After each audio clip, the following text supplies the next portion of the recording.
Olá, pessoal, tudo bem? Meu nome é Gabriela Barbosa, eu sou estagiária de nutrição do Centro de Saúde e faço parte da equipe de nutrição junto com a Fernanda, a Karina, o Mário e a Paula. E a nossa orientadora é a Ana Lúcia Fittipaldi. O tema da nossa aula hoje é sobre obesidade, então nós vamos abordar o conceito, a prevenção e o tratamento. No final da aula também temos algumas receitinhas. E como de costume, sempre deixamos uma mensagem para vocês em todo final da aula, né? Esse é o nosso quadro de aulas, então as nossas aulas de saúde digital, elas vão acontecer, na verdade, agora às quartas-feiras, às 10 horas da manhã.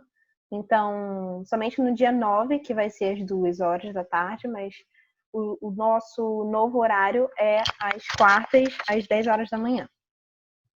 Então, como já foi falado, o tema da nossa aula dessa semana é sobre a obesidade. E qual é o conceito, né, de obesidade? Ela é caracterizada por o acúmulo excessivo de gordura, de gordura corporal. E essa gordura corporal, ela pode prejudicar a saúde. E, além disso, a obesidade é um importante fator de risco para doenças crônicas não transmissíveis, como diabetes, hipertensão, dislipidemia. E todas essas doenças crônicas não transmissíveis, elas estão associadas a uma diminuição na expectativa de vida. E o que pode levar à obesidade? A obesidade é uma doença multifatorial. O que isso significa? Que é um conjunto de fatores que levam ao aparecimento que ocasiona a obesidade. Então, o excesso de comida, então, indivíduos que acabam comendo além das suas necessidades, o sedentarismo, predisposição genética, alguns distúrbios psicológicos, como ansiedade, depressão, a síndrome do pânico, eles podem levar também à obesidade e o excesso de peso. E alguns medicamentos também usados nessas doenças crônicas não transmissíveis, claro, receitados por um médico, mas os medicamentos podem sim levar ao excesso de peso e obesidade. E aqui nós colocamos um bonequinho para mostrar para vocês fatores que acabam interferindo, né, em uma alimentação saudável como um todo. Então, a indústria alimentícia, com aquelas propagandas, né, de fast food, incentivando, né, a um consumo alimentar inadequado, isso influencia diretamente, né, na nossa alimentação saudável no dia a dia. O preço dos alimentos também influencia muito, assim como a depressão, a ansiedade, o estresse, a falta de tempo, né, que é muito comum no nosso dia a dia, principalmente atual, né, que a correria faz com que a gente acaba preferindo alguns alimentos que não são tão saudáveis assim. Escolhas pessoais, ter o acesso ou não aos alimentos também influencia. Então, o cansaço, blogueiros principalmente, né, blogueiras que acabam informando, dando algumas informações que às vezes não são verdades. Então, todos esses fatores acabam influenciando no final a nossa escolha alimentar e a nossa alimentação saudável como um todo. E como prevenção e tratamento, nós temos a prática de atividade física, a prática de atividades físicas. Então, a atividade física e a mudança no estilo de vida servem tanto para a prevenção como para o tratamento da obesidade. São elementos fundamentais para uma vida saudável, não só para o físico, mas como um todo, como mental e espiritual. Claro que a alimentação saudável, né, com o maior consumo de verduras, de legumes e frutas, influenciam no tratamento da obesidade e redução do peso corporal. E é muito importante a gente falar também que a principal forma de tratamento da obesidade é a perda de peso. Se essa acontecer de forma gradual e não rápida. Consequentemente, há diminuição dos riscos de desenvolvimento dessas doenças crônicas. Então, muitas vezes a gente vê pessoas emagrecendo de forma rápida, né, por uma dieta restritiva, e que acabam ganhando peso e dobrando esse peso depois que termina a dieta. Então, é muito importante nós ressaltarmos aqui que o tratamento efetivo para a obesidade e o excesso de peso é essa perda de forma gradual e não rápida.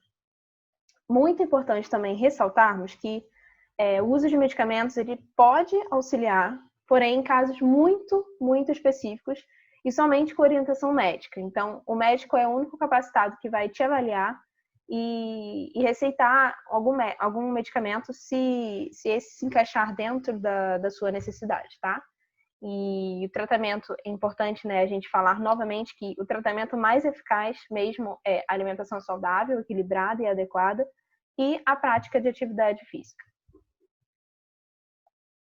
E como ter uma alimentação saudável e acessível? Então, nós colocamos aqui algumas dicas, né, de como ter essa alimentação saudável mais fácil e acessível para todos. Então, priorizar os alimentos que estão na safra.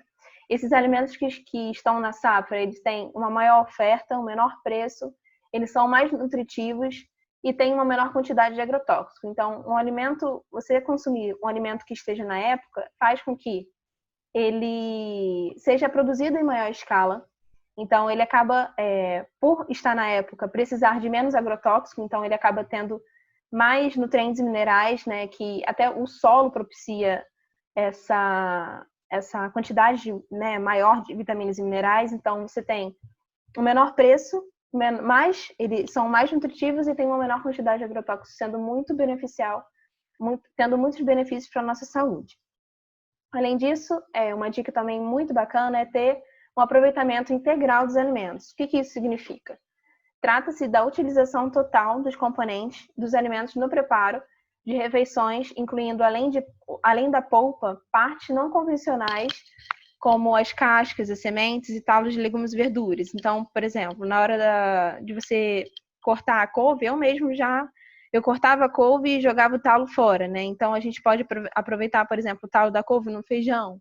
E isso é só um exemplo também de preparações que a gente pode aproveitar na hora do preparo das nossas refeições. Então, aqui nós colocamos a foto da casca de cenoura, que pode ser utilizada em outras preparações, como bolo, como no arroz também, refogado no arroz. Então, assim, a gente dá para aproveitar ter esse aproveitamento integral dos alimentos em diversas receitas. Nós colocamos aqui também dicas e sugestões, então priorizar a ingestão de alimentos in natura e minimamente processados e diminuir o consumo de alimentos processados e ultraprocessados. Como um exemplo, eu vou colocar aqui o morango, para a gente ter uma noção de quanto que se diferencia, né, desses processos. Então, o morango que se encaixaria no alimentos in natura como o próprio fruto, o próprio morango em si. Alimentos minimamente processados seria o morango congelado, né, vendido congelado, né, em mercados, enfim. Ele entraria em alimentos processados, como geleias, por exemplo, e alimentos ultraprocessados, como aqueles biscoitos recheados de sabor morango, que na verdade não tem morango nenhum, né? É somente ali um pozinho que a indústria coloca para dar o sabor e o gosto e o cheiro de morango.